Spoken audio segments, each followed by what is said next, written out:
see nobody stopping us. We're unstoppable. Went through a whole lot of obstacles. What's poppin', family? I'm your host, Adrian Dixon. And I'm your co-host, Daisha McConnell. And welcome back to the One-on-One Podcast. This is part 2 of episode 2. Episode 2 of Can Men and Women Be Friends Without Crossing That Barrier? So we're just gonna jump right into the questions. We had some folks message us and put in their word. So the first one is it okay to stay in a relationship if you're no longer in love with your partner? No, it's not okay. And I say that because I know people can work things out. Yeah. But I say that if you're not in love, it's best to move on and be sincere about moving on, because I think that once the love is broken, it'll be a lot of things that's done. Mm-hmm. Once the love is broken, it'll be a lot of things that's done, and that you probably can't come back from. I mean, some people can, but I think that if you ain't in love, you should just move forward. Right. I agree. There ain't no point to me. Like, if you already done tried it and it ain't working, just go ahead and move on. Okay, here's one. Is it possible to be friends with an ex? That's a good question. I was asked that too, and I saw that when they asked that. Like I said last week, I feel like that can't be done. I mean, maybe it can. I mean, people got different opinions on that, but I think once you was in a relationship with somebody, or you was doing whatever you were doing with them, and the trust, the love, all that was failed, how can you trust and love somebody as a friend then? Right. After that goes through, I don't see a way that could be. And if you have another person that you with, I don't think that would be right towards them, unless you didn't have no love or no feelings for this person, and y'all just messing around. I feel like then you could go back and be friends, because ain't no love lost if you stop messing around. Yeah, because you wasn't pursuing nothing. You wasn't never looking for nothing to go no farther than sex at that point. So I feel like then you could be friends with them, and that's. I mean, I guess that's where friends with benefits comes from. Not that saying that they say. Well, that will be in the category of friends with benefits, because all y'all doing is, hey man, what's up? I need something or whatever. You know what I'm saying? So that's where that comes from. I think, is it possible to be friends with an ex? I'm gonna say no. I'm gonna say you can be cordial and like maybe say hey or something or what's up, but like that's it, just high and by. Yeah. If you you can speak, you don't have to be rude or like hold a grudge. My personal opinion, but to be friends with them and kicking it with them, no. Nah, I mean, because too, I think it's if y'all thought y'all were gonna have something, let's get this understood. Because I know a lot of people would think, well, I don't know how you could say that being that they know me, but if you thought y'all were gonna have something special and it just wasn't friends with benefits, then no, not when you don't move on to somebody else, because then I say that's disrespectful to that person. But if you were just friends with benefits, then why not? Yeah. I mean, it wasn't no connection there or nothing like that. You feel what I'm saying? But I was thinking of a question during the week, and I said I'm gonna answer that. My question to you is does it? Why is all the pain when you with someone but have a friend of opposite sex? Why do you think that will be? Like, why is If I'm married, why is it pain that I have a friend by of the opposite sex? I mean, that's just a question that you know that I think people really needs to think about. Why is it pain? Because when I say pain, it's not physical pain, but it's like emotional pain or causing stress in the relationship or something like that. But how would you answer that? I mean, I would say probably when it comes to something like that, I feel like a big role that is played is maybe insecurities. Yeah. Like I see that more like in our generation when like people are mad or like their girlfriend, boyfriend are mad that they have a guy girl best friend, and even though it started before they were together, they're still upset and they're not understanding, not trying to listen to their point of view. I think when it's like that, I think it's insecurities. Yeah, it could be jealousy. Say, for example, if you spending a lot of time with your best friend, I mean, not a lot of time. You spending more with your significant other, but you spending a lot of time and you at home when you with your wife or your husband and you talking to your best friend a lot. I think jealousy comes in because if you go out of the room and y'all just talking and kind of laughing, and maybe it's a part of the day where you need to have your wife or your husband laughing or something. You know what I'm saying? So jealousy will creep in there, and I think that's where a lot of the pain come from. But you also have to weigh. You have to before you even come to this like in a relationship and have a best friend of opposite sex. I think you also got to. It's a key point that you weigh the situation first before you jump into that, because I'm telling you, you have to weigh it and know how a person feels. See how your feelings towards the other person of your opposite sex that you claim your best friend is first. Right, you gotta understand that. Yeah.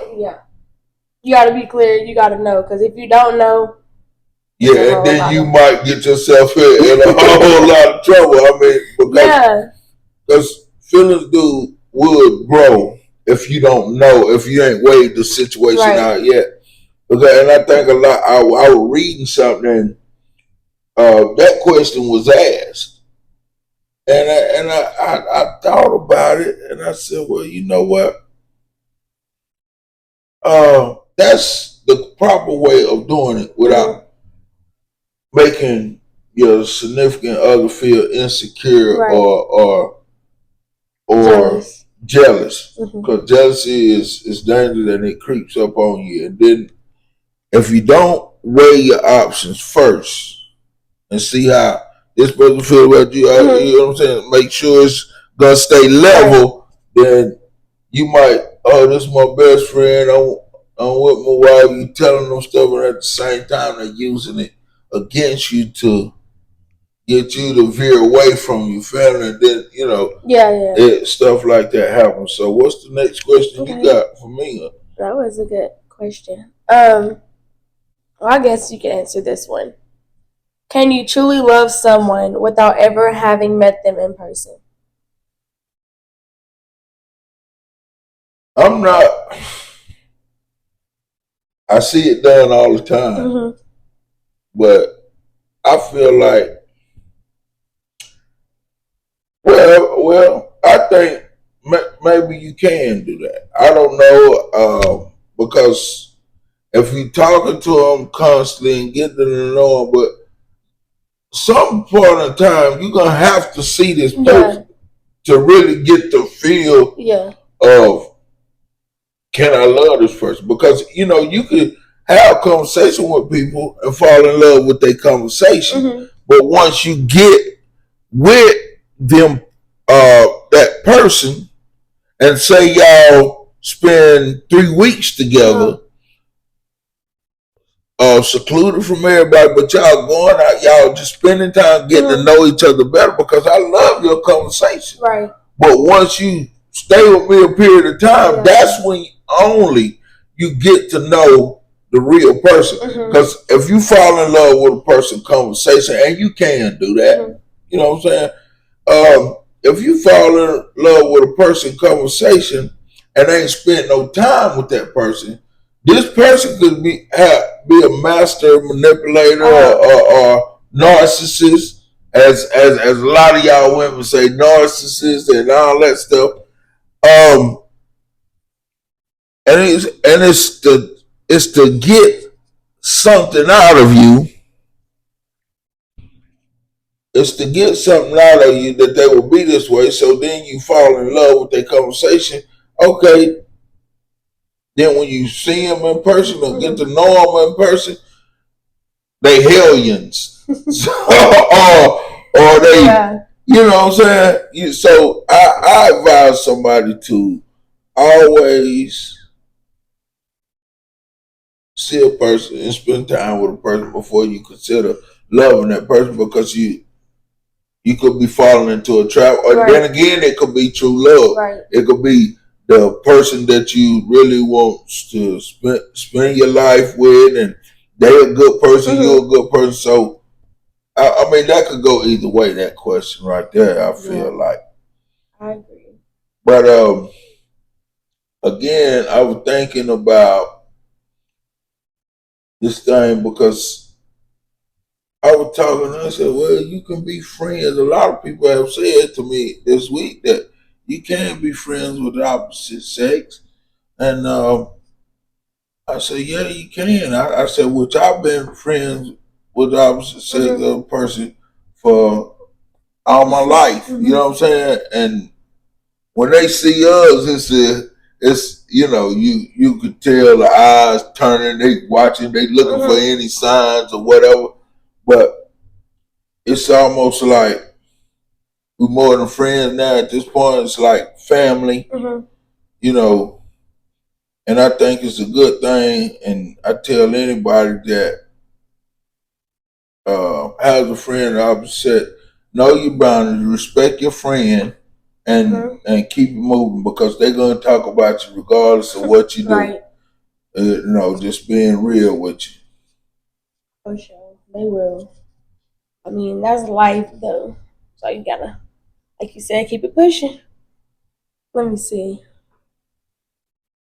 Okay. This is a thought-provoking question. It says, is it possible to be in love with two people at the same time? Is you talking about friend and companion, or two people that you consider companions? Yeah. Two people that you consider companion. Because I feel like if you're friends with somebody, you don't want to fall in love. If that makes sense. If you're just I don't know. I understand what you're saying. I don't think you can be in love with two people at one time. For the simple fact, you can love somebody wholeheartedly and not really know it, or not knowing that you really love them that much until something happens. You know what I'm saying? And then all of a sudden you sick. Then you feel like you in love with somebody else, trying to be in love with somebody else, but all along you looking like he ain't doing this. He ain't doing that. The norm for you You know what I'm saying? Of course, being realistic, I've been through that too. You know what I'm saying? Yeah. Trying to replace somebody, and at the same time, when you try to do that, you realize how much you really love the person that you're trying to replace, and so everything get to happening. You know, everything get to happening crazy, and this ain't my norm, so I'm not feeling good. Right. You know, I'm sick. I'm not feeling good. This ain't what I know or what I'm used to. So I done been through that, but like I said, you overcome things. You learn. That's a part of life. Relationship that you have to really look into, because you cannot, and I say this again, you cannot love two people at the same time. You cannot. It's no way, because you're gonna love one more than the other, or one. You know what I'm saying? And then if this one ain't doing what you used to, it's not gonna work. I agree. I don't think you can love two people at the same time. I don't. Well, I don't know. I don't think so. It just we gotta make it comfortable for both parties. You have to work together. You know what I'm saying? Yeah. Because it's respect for your friend and it's respect for your significant other. It's no way around that, you know. And besides the pain, you know, we talked about the sexual threats or whatever, and I feel like it wouldn't be no threats if you know and you stand on morals of your life or what. And no matter what nobody say, because people say a lot of things, they're gonna say it's disrespectful, it's not right. And now I was reading too that it's not right. It's really a method in what we discussing today. It's not right. A lot of times when jealousy and insecurity come around, people, well, not with your significant other, but people go to saying it's not right. It's not right. But that's only because maybe they've been in a certain situation and they still insecure, so they'll try to pass insecurities to your significant other about your best friend. And then and that's what you have to notice, things like that, and say, I didn't know this when I was coming up. I didn't know that the insecurities could come from other people. I thought it would grow inside of you. You know what I'm saying? Like it can do that too, but nowadays it comes from a lot of times it comes from the outside people. So if you, I feel like if you go have a best friend of the opposite sex, know your boundaries, your make sure your significant other feels safe, feel comfortable, and everything else will be all right. And don't worry about what other people say. Yeah, I think that was a good elaboration on that question. And I think that was a good outro, good ending to this part 2 of this podcast. You know, we will be back on Sunday at 2 o'clock. So make sure y'all comment, like, and subscribe. Follow the Facebook. Stay up to date. Ask questions, comments, anything you want to know, so we can stay on top of things and start talking about what y'all want to hear. Yeah, because it like I say, it's not all about us, but it is about us. You know what I'm saying? But no, it's about what the people want to hear, man. You know, I think it's a lot of podcasts is going on right now, but I think that we're gonna keep it real. Yeah. I mean, no strings attached or nothing like that, but just comment, share, subscribe. You know what I'm saying? It's all love, and we appreciate the ones that we already have. You know what I'm saying? It's For a sure. good thing. It's starting out pretty good, you know. And I just want to say thank y'all for the ones that have liked, shared it, subscribed it, or whatever, or just viewed it. Thanks for the views. Yes, for sure, for sure. I think we got. I can actually go look and give y'all a number of how many views we got on the last video. I think it was 240, 43 or something. Yeah, it was up there. We got 268 views. And I want to thank every one of y'all because without y'all, it wouldn't be no us. Facts. But guess what? I'm going to keep it real because we keep it real over here now. 268 views. That means we should have 268 subscribers and 268 followers. I'm going to just keep it a buck with y'all. All right? All right. So y'all know what y'all got to do. I'm going to comment. And episode 2 is going to be in the link in the description below. So y'all go watch that if y'all haven't already. And we'll catch y'all in the next podcast. Peace. Can't see nobody stopping us. Yeah, we're unstoppable.